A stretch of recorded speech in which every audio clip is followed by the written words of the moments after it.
अटक में Congo virus का खतरा बढ़ गया है। शहरी इलाकों में मवेशी मंडियों पर दफा 144 नाफिज।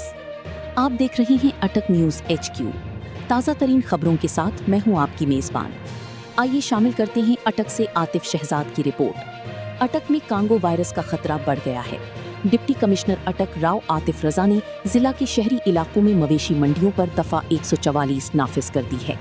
जिला अटक में कांगो क्राइमियन हेमरेजिक बुखार यानी CCHF के बढ़ते हुए केसेस के पेश नज़र ये अहम फैसला किया गया है। डिप्टी कमिश्नर अटक की जानिब से जारी करदा हुक्मनामे के मुताबिक 9 मई से 30 मई 2026 तक 22 दिन के लिए जिला अटक के तमाम शहरी इलाकों बशमूल कंटोनमेंट एरियाज में मवेशी मंडी लगाने पर मुकम्मल पाबंदी होगी। हुक्मनामे में कहा गया है कि ईद उल अजहा 2026 की आमद के पेश नज़र मवेशी मंडियों में बड़े अवामी इज्तमात से हैजा, टाइफाइड, कांगो वायरस और सांस की बीमारियां फैलने का शदीद खतरा है। अगर बरवक्त इक़दामात ना किए गए तो सूरत हाल बिगड़ सकती है और अमनो अमान का मसला पैदा हो सकता है।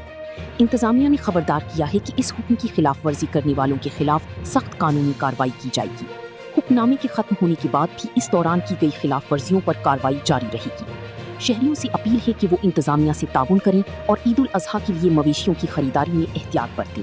ताज़ा खबरों से बाखबर रहने के लिए हमारे YouTube चैनल को सब्सक्राइब करें, Facebook और TikTok पर फॉलो करें और अपनी राय का इजहार लाइक, शेयर और कमेंट के जरिए ज़रूर करें।